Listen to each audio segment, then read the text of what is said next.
Bonjour ou bonsoir en fonction de votre localisation géographique et bienvenue sur Investir en Soi. Il y a de cela quelques semaines, le président du Sénégal, à savoir Macky Sall, qui est actuellement le président en exercice de l'Union africaine, a été invité par son homologue russe, le président Vladimir Poutine. Faut-il voir en cette invitation une énième humiliation venant de la part d'un pays de l'Occident? Car nous nous souvenons des propos de Sarkozy qui disait, lorsqu'il était encore président, il disait tantôt: l'Afrique n'est pas suffisamment entrée dans l'histoire. Or, nous savons très bien que les historiens français s'accordent tous à dire que l'Afrique est le berceau de l'humanité. Mais bon, là n'est pas le sujet du jour. Faut-il donc voir en cette invitation une énième humiliation venant de la part d'un pays de l'Occident? Ou bien faut-il voir en cette invitation la nécessité pour Vladimir Poutine de se faire de nouveaux alliés, surtout quand on sait qu'au niveau du dispositif de réception, il y a une grande différence entre la façon dont Emmanuel Macron a été accueilli sur une table longue comme ceci et le presque face-à-face que Vladimir Poutine a eu avec son homologue, le président Macky Sall. Entre humiliation, négociation, jeu d'échecs, nous en parlons dans cette vidéo.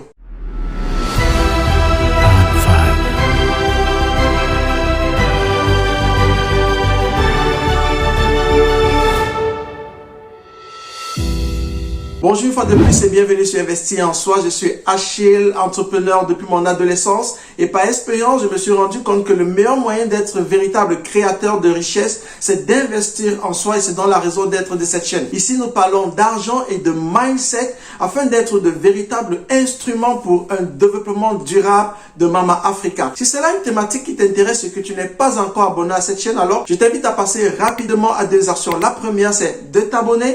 Et la deuxième, c'est de cliquer sur la cloche de notification. Vladimir Poutine, je pense, est un homme qui est entouré des joueurs d'échecs. Et ce qu'il est en train de faire actuellement en Russie va bien au-delà d'une invasion russe. Car en réalité, si la Russie veut réellement détruire l'Ukraine, elle le fera par un simple claquement de doigts. Jusqu'ici, la Russie n'a pas encore engagé véritablement son armée sur le champ de bataille. Car ceux qui sont présents sur le champ de bataille, nous semble-t-il, ce sont des jeunes qui ne sont pas véritablement aguerris. Et même le matériel utilisé par l'armée russe sur le terrain, semble-t-il, date-t-il de l'époque soviétique. Donc il faut donc comprendre qu'en réalité, Vladimir Poutine est ici en train de jouer à un jeu d'échecs. Surtout lorsqu'on se souvient qu'il a eu à dire qu'il n'a pas besoin de mener une guerre à la France. Pour mener la guerre à la France, selon lui, il faut tout simplement libérer les pays africains. La question donc qu'il faut se poser, c'est: serait-il en train de vouloir libérer les pays africains? Quoi qu'il en soit, la présence de Macky Sall auprès de Vladimir Poutine était dans un premier but de négocier l'exportation du blé ukrainien. C'est inimaginable, c'est impensable, inconcevable. Et c'est même humiliant à la limite. Au 21e siècle, 50 ans après les indépendances, les pays africains ne sont pas autosuffisants sur le plan alimentaire. Comment comprendre que certains pays africains, 50 ans après les indépendances, soient encore totalement et voire entièrement dépendants du blé russe et du blé ukrainien? Selon les statistiques, la Somalie et le Bénin dépendent à 100% du blé russe et du blé ukrainien. L'Égypte dépend à 81% du blé russe et du blé ukrainien. Le Soudan à 75%. La République démocratique du Congo à 68%. Le Sénégal à 65%. La Tanzanie 63%. Le Rwanda 62%. Et Madagascar ainsi que le Congo à 61%. Je me demande, qu'est-ce que le colon nous a véritablement mis dans la tête? Qu'est-ce que le colonisateur nous a fait au point de nous faire croire que nous ne pouvons pas manger autre chose que ce que nous produisons, ce que nous cultivons. Nous ne pouvons pas manger autre chose que du blé. Mais nous avons du manioc, nous avons de la patate, nous avons du macabo, nous avons de la banane plantain, nous avons du sorgho, nous avons du mil, nous avons du maïs. Nous pouvons fabriquer du pain de patate, du pain de manioc, du pain de banane. Mais pourquoi pensons-nous toujours que c'est ce qui vient de l'extérieur qui est bon pour notre santé? Nos ancêtres ont mangé du macabo, ils ont mangé du couscous, ils ont mangé de la patate et ils n'en sont pas morts. Ils étaient très bien portants. Pourquoi pensons-nous que nous devons entièrement dépendre du blé russe et du blé ukrainien? La réalité, c'est que sur le plan international ou bien en relation internationale, il n'y a pas d'amis, il n'y a que des intérêts. L'invitation de Vladimir Poutine, pour moi, démontre à quel point c'est un véritable joueur d'échecs. Dans un premier temps, Il aimerait utiliser l'Afrique comme étant un levier sur lequel il va s'appuyer pour lever les sanctions qui pèsent contre la Russie. Car les Africains dont je viens de citer les pays actuellement ne peuvent pas acheter du blé russe ou du blé ukrainien dans la mesure où il y a des sanctions qui pèsent sur la Russie. Notamment, la Russie a été exclue du code de paiement international, a été exclue du mode SWIFT, qui est le moyen de paiement à l'international. Ce qui fait que les pays africains qui dépendent de son blé ne peuvent pas régler les factures.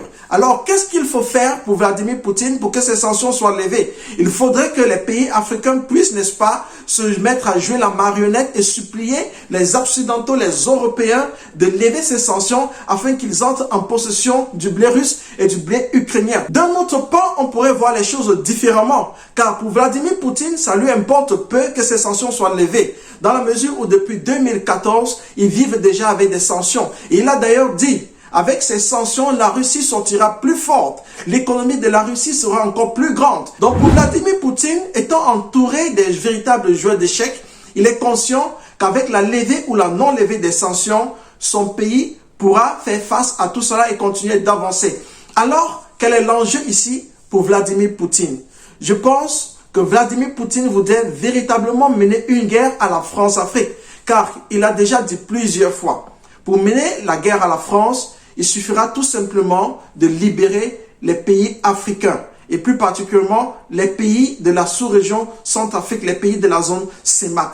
Et c'est effectivement ce qui est en train de se passer. À travers donc l'invasion russe en Ukraine, Vladimir Poutine est en train de passer un message important aux pays africains et il leur dit, écoutez, comment pouvez-vous expliquer que 50 ans après les indépendances, vous soyez encore totalement dépendant de ce qui vient de l'Europe? Il serait peut-être temps de mettre fin à cette relation honteuse qu'est la France-Afrique. Devons-nous penser que nos présidents sont assez cons pour ne pas inciter la population à consommer ce qui peut être produit localement? Je ne pense pas. Semble-t-il, il y aurait des contrats coloniaux qui imposeraient à nos dirigeants de ne pas inciter la population à s'intéresser à ce qui peut être produit localement, transformé localement et consommé localement. Si tel est le cas, alors Vladimir Poutine donne une occasion aux pays africains, ou du moins aux dirigeants africains, de trouver une raison, et une très bonne raison, de mettre fin aux accords coloniaux